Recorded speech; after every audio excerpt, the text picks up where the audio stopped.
Today is May 19th, and today's topic is self-discipline. I don't know if that word self-discipline makes you feel uneasy, but I think some people, they don't like that word. They don't feel comfortable. But let's read something about it. If we don't discipline ourselves, the world will do it for us.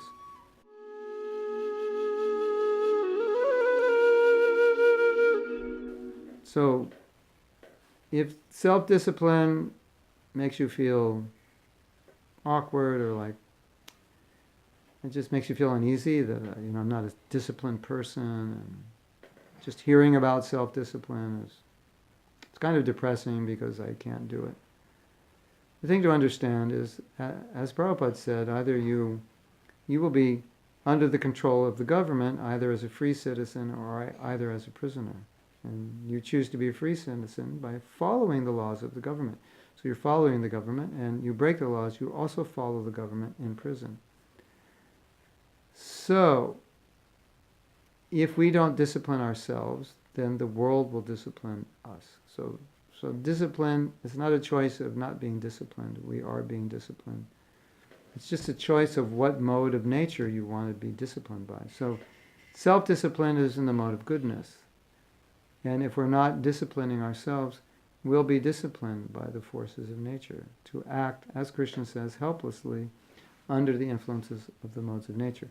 So many people have observed that the pain of discipline is actually not as great as the ramifications that we suffer by not being disciplined. And there are also emotional ramifications, because when we know we can do something and we don't do it, then that makes us feel like we're not giving our best to our spiritual master. Maybe we feel like losers. Maybe even we feel helpless, or we start thinking, when will I ever control myself? So those feelings are painful. And we all know when we discipline ourselves or we achieve something, we feel very good that we've achieved it. We feel very good about ourselves. So it's always good to remember, when you're confronted with a situation where being self-controlled is necessary but difficult, to remember it's probably going to be more difficult if you don't do it. And so maybe you can develop a positive attitude towards self-discipline by thinking the lack of self-discipline will produce more harm, more difficulty for me than whatever difficulties I have to undergo to discipline myself. And Krishna consciousness is all about self-discipline. It's all about tolerance. One of the most important aspects of Krishna consciousness is tolerance, because we're conditioned souls. And as conditioned souls, we have so many desires. And we have to learn how to tolerate these desires if we're going to be steady in Krishna consciousness. So this is just a reality of life for a bhakta practicing sadhana, that we're just going to have to tolerate. Yes? I'm looking the code up again because I want to remind myself what I'm talking about. Yes. It's good to know what you're talking about, right? Yes, what you focus on expands. So, sometimes thoughts come, as we said yesterday. We don't want to focus on them,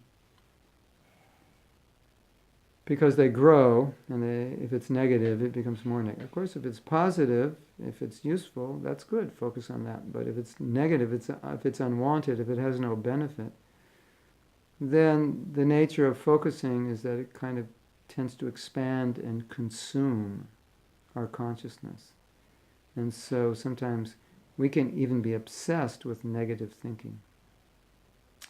So what you focus on expands, correct?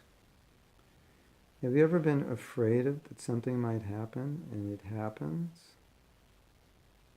No, we're talking about, no. I got lost. We're not talking about what you focus on expands, we're talking on self-discipline. Please forgive me. I am not at the top of my game today. Okay.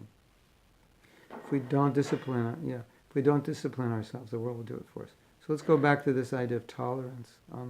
The idea of tolerance is very important in Krishna consciousness because self-control is difficult, and there's so many allurements in the world, temptations, the pushings and pullings of desire and hatred.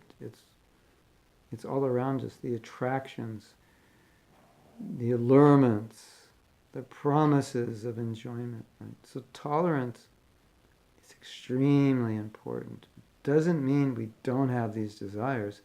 It just means we've learned how to tolerate them. So tolerance is really the essence of self-discipline.